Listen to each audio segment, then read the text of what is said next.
When someone manipulates your reality, what you think, feel, and even remember, they're not just toxic, they're predatory. And if you don't learn to recognize it, they'll devour the parts of you that make life worth living. You see, the thing about malevolence is, it rarely walks into your life announcing itself. No, true evil hides behind charm. It hides behind politeness. It wears the mask of someone who says they care while slowly dismantling your identity. People throw the term narcissist around lightly these days. But when you've truly dealt with one, it's more than arrogance. It's a cold, calculated erosion of your soul. And if you're not aware of what to look for, you'll justify it all in the name of love, loyalty, or peace. Today, I want to walk you through 5 chilling behaviors, and I don't use that word lightly, that prove narcissists aren't just difficult people. They're psychological monsters. And I say this not to demonize, but to warn. Because if you don't see it, you will suffer for it. When someone deliberately causes you to question your own perception of reality, your memories, your feelings, even your sanity, that's not a misunderstanding. That's psychological warfare. And narcissists are masters of it. It's not a one-time lie or a heated argument. It's a systematic erosion of your inner compass. Over time, you stop trusting yourself. You stop believing in your instincts. You start second-guessing even the most obvious things. A narcissist doesn't approach conflict like most people. They don't want resolution. They want control. So instead of addressing problems directly, they twist them. They deny things they've said. They shift blame. They minimize your experiences. They tell you you're being too sensitive, too emotional, or simply remembering things wrong. At first, these might seem like small moments. You let them go, thinking maybe they have a point. Maybe you are overreacting. Maybe you did misunderstand.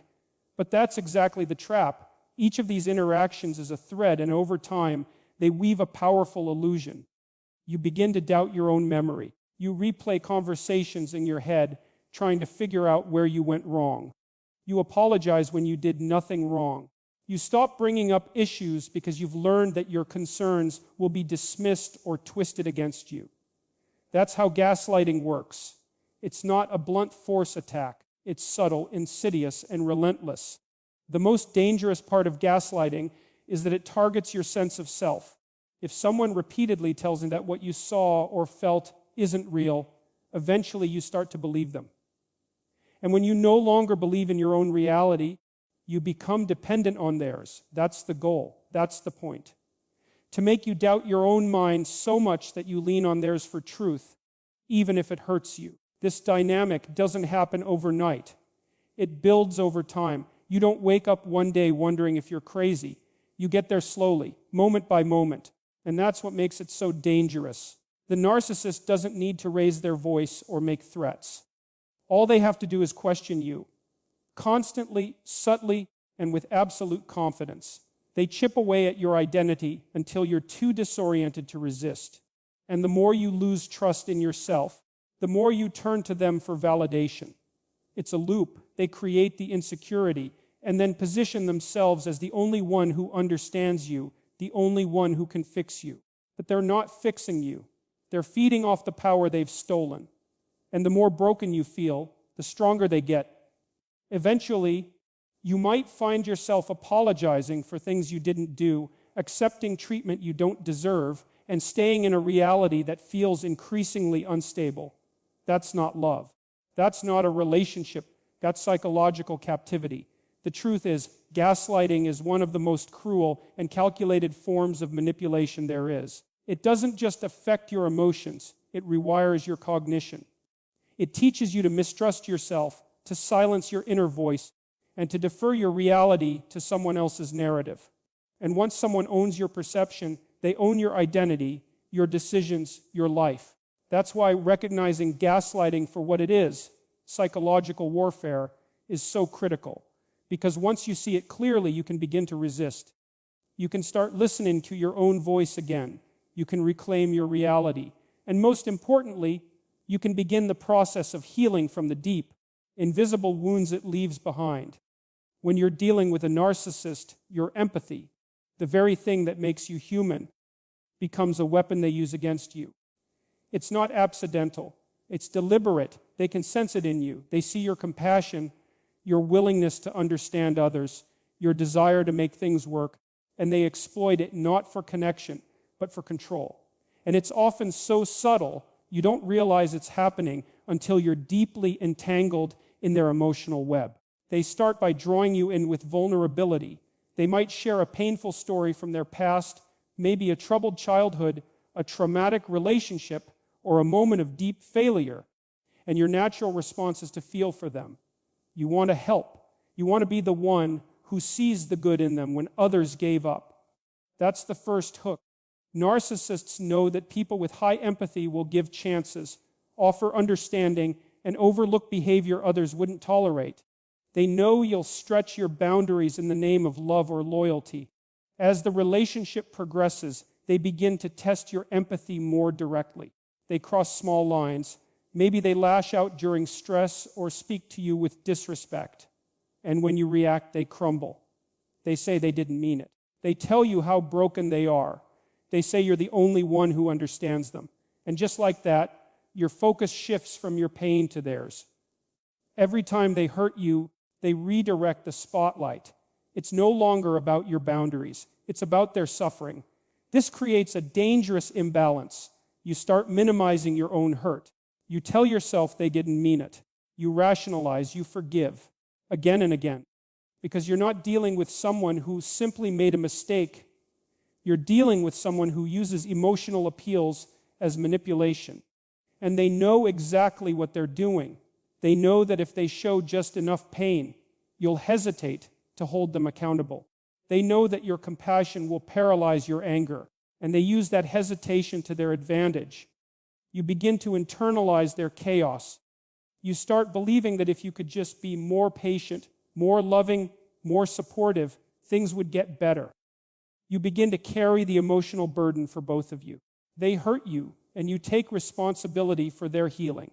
But here's the truth: real healing doesn't happen through manipulation. It happens through accountability. And narcissists aren't looking to heal. They're looking to dominate the emotional landscape. Over time, this pattern leads to emotional exhaustion. You feel like you're constantly walking on eggshells, trying to avoid triggering them. You pour endless amounts of emotional labor into keeping the peace, only to find that nothing is ever enough. They always need more compassion, more understanding, more excuses made on their behalf.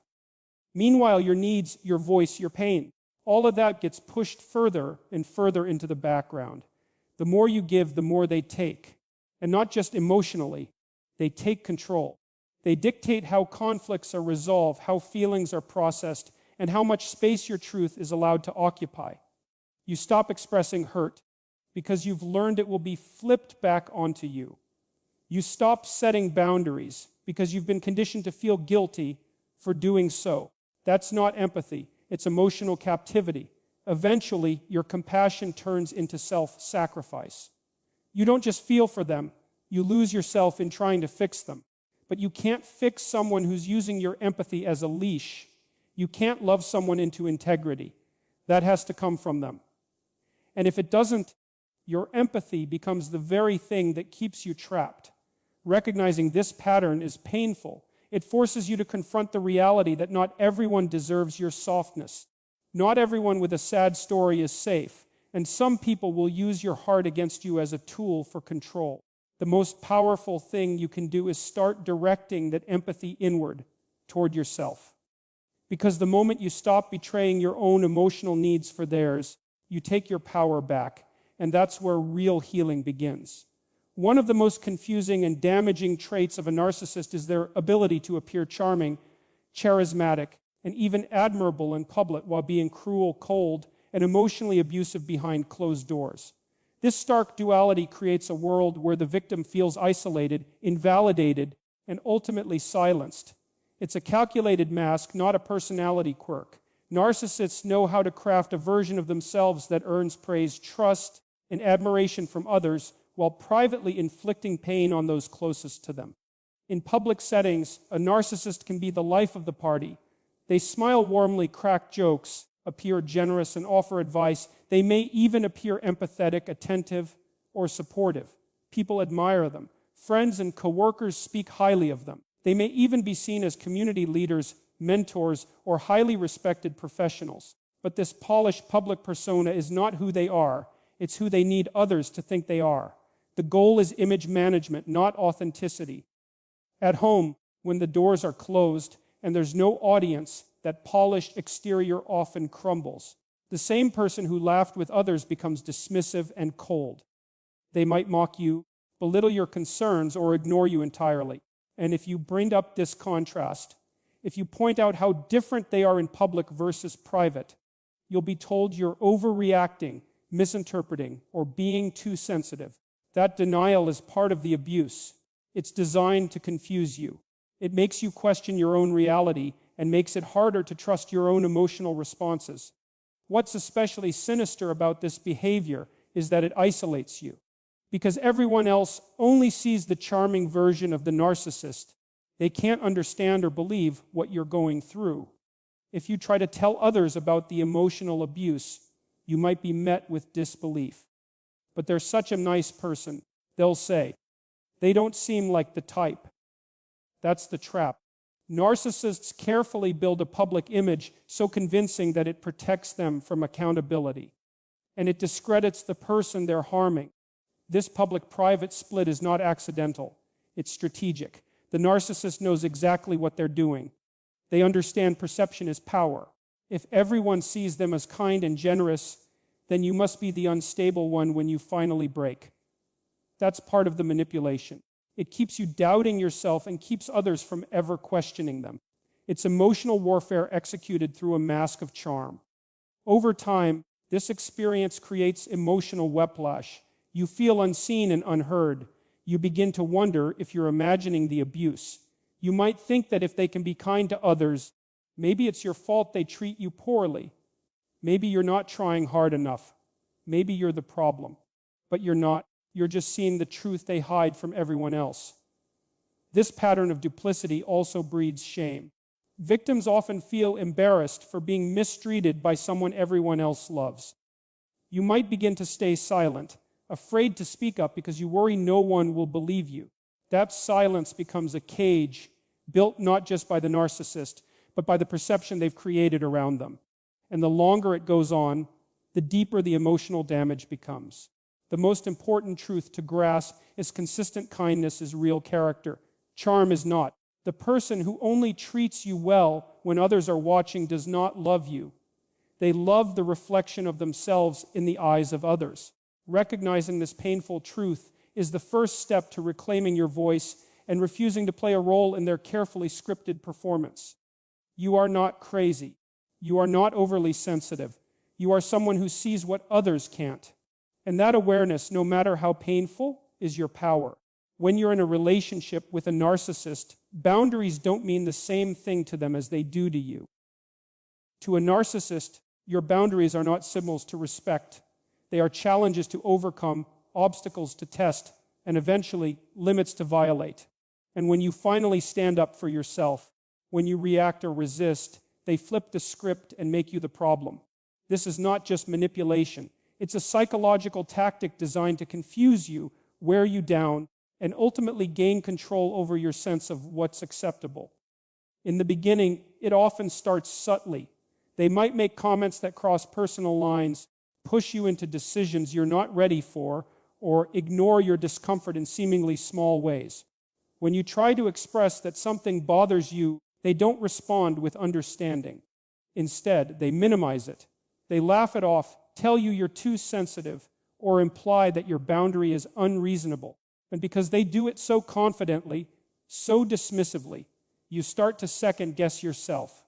You begin to wonder if you're being too rigid, if maybe you should just let it go. This pattern escalates over time. What once felt like an accidental oversight becomes a regular dynamic. They begin to interrupt your privacy, make decisions without your consent, or speak for you in situations where your voice should matter. If you protest, they escalate their tactics. They might accuse you of being controlling or dramatic. They might bring up past situations where you gave in as evidence that your current reaction is irrational. The goal is to make you question not only your boundaries, but your right to even have them. This kind of manipulation is deeply disorienting. You find yourself constantly justifying your need for space, for respect, for basic human dignity. You explain things that should never need to be explained. You try to communicate calmly, only to be met with defensiveness, blame, or even rage. The narcissist turns the focus away from their behavior and makes the entire conflict about your reaction. If you cry, you're emotionally unstable. If you get angry, you're abusive. If you shut down, you're cold and distant. No matter what you do, the narrative gets rewritten to frame you as the problem. This is not just about shifting blame. It's about dismantling your confidence. It teaches you that standing up for yourself will always be met with punishment. Over time, this makes you hesitate. You become quieter, you give more space, you stop speaking up. Not because you've grown more tolerant, but because you've been conditioned to expect conflict whenever you assert your needs. The narcissist has succeeded in making you feel like your very sense of self is inconvenient, disruptive, even selfish. The cruel irony is that while they accuse you of being reactive or unstable, they're the ones provoking the emotional chaos. They poke, prod, and cross lines repeatedly, then step back and pretend they're innocent when you finally snap. This cycle is intentional. It gives them the appearance of calm and rationality while painting you as irrational. It's not a misunderstanding. It's a setup. One of the most devastating effects of this behavior is the internal doubt it creates. You start to believe their version of you. You replay conversations over and over in your head, wondering if you did overact, if you could have handled it better. And slowly, your ability to trust your own judgment begins to erode. But the truth is, your boundaries are valid. Your feelings are real. And your reactions are not the problem. They are responses to consistent violation. The issue is not your voice. It's that they refuse to listen. The moment you stop apologizing for protecting your peace is the moment you start reclaiming it. You don't need to justify your limits to someone who never intended to respect them in the first place. In a relationship with a narcissist, loyalty becomes a one-way street, expected from you in absolute terms, but never reciprocated in return. They demand your silence, your allegiance, your emotional labor, and your forgiveness, but offer none of those things back when it matters. This imbalance isn't just inconsiderate, it's deeply manipulative. They create a world where your loyalty is measured by how much you're willing to tolerate, how much you're willing to overlook, and how often you're willing to betray yourself to keep them satisfied. From the beginning, the narcissist positions themselves as someone you should feel lucky to be close to. Whether through charm, confidence, or neediness disguised as vulnerability, they make you feel uniquely chosen. And because of this, you invest, you stay committed, even when things become confusing or painful. You start giving them the benefit of the doubt when they let you down. You keep showing up for them, even when they disappear emotionally. You defend them to others. You make excuses on their behalf. You keep their secrets. You stay loyal. But that same loyalty is rarely, if ever, returned. When you need support, they're indifferent. When you express a need, they deflect or belittle it. When you make a mistake, there's no forgiveness, only punishment. And when you're struggling, they see it not as a chance to care for you, but as an inconvenience or a weakness to be used later. Their loyalty doesn't exist in action. It only exists in their expectations of you. They want you loyal to them, but they are never truly loyal to you. They may lie, cheat, manipulate, or emotionally abandon you. And when you confront them, they don't apologize with sincerity. Instead, they shift the blame or question your reaction. They might even accuse you of betrayal for having the audacity to call out their behavior. In their world, your loyalty is not defined by truth or trust. It's defined by obedience. If you comply, you're loyal. If you resist, you're disloyal. It's not about mutual respect. It's about control. This dynamic becomes especially toxic when you're expected to stay silent about the ways they hurt you. If you try to speak up or seek help, they accuse you of being disloyal. If you distance yourself to protect your well-being, they paint you as the villain. It's a trap. Stay quiet and suffer, or speak up and be punished. Over time, this forces you into a psychological corner where you begin to believe that your pain must be hidden, your voice must be silenced. and your truth must be buried, all in the name of loyalty. They will often test the limits of your loyalty just to see how far they can push you. They'll cross boundaries, break promises, and show you again and again that they will not be held to the same standard they expect from you. And yet, the moment you create space, the moment you question them, they'll accuse you of being ungrateful, disloyal, or selfish. It's never about what they've done. It's always about how you're reacting to it. That inversion is not just unfair, it's abusive. What makes this particularly damaging is the way it distorts your understanding of love and commitment. You begin to associate loyalty with self-abandonment. You start to think that being a good partner means enduring mistreatment, staying quiet, sacrificing your needs, and excusing their behavior. But that's not loyalty, that's bondage masquerading as devotion. True loyalty is mutual. It's grounded in respect, responsibility, and care. It's not one person carrying the emotional weight of two. It's not about submission or silence. The moment you begin to see that loyalty without reciprocity as exploitation, you give yourself permission to stop proving your worth to someone who never intended to return it. You owe yourself the same unwavering loyalty you've given to them. And the path to healing begins when you choose to honor that. There comes a point in a relationship with a narcissist when you realize that no amount of patience, compassion, or understanding will ever change them. You try everything, listening deeply, compromising, giving second, third, and even 10th chances. You tell yourself they're struggling, that maybe they don't know what they're doing, that if you just love them enough, they'll finally see it. But the truth hits hard, they do see it. They know exactly how much you're sacrificing, and they are using it to their advantage. That's when the clarity comes. Leaving isn't weakness. It isn't failure. It's the only path to liberation. You can spend years wrapped in a cycle of hope and disappointment, trying to reason with someone who has no interest in resolution. Narcissists don't want peace. They want control. They don't want partnership. They want power. As long as you're questioning yourself, doubting your instincts, apologizing for your reactions, and working to fix things, they get to keep the upper hand. They may offer breadcrumbs of affection, rare moments of kindness or regret, just enough to keep you hoping. But those moments are designed to reset the cycle, not to change it. Eventually, it becomes clear that the love you've been fighting for isn't real. It's a performance, a manipulation, a promise that never arrives. The longer you stay, the more your sense of self deteriorates. You begin to feel smaller, more uncertain, more anxious. You're constantly on edge, trying to avoid triggering their anger, their coldness, their passive punishment. You start losing the ability to tell what's normal and what's not. Your world shrinks to the size of their approval. And that's not a life, it's survival. It's hard to walk away. Because despite all the pain, you remember the good moments. You remember who you thought they were. You remember who you were at the beginning, hopeful, open, in love. And you grieve not just the relationship, but the version of yourself you lost inside it. That grief is real and it hurts, but staying hurts more, because staying means giving up piece by piece until there's nothing left but the shell of who you used to be. The fear of leaving is intense. Narcissists often make you believe you won't survive without them.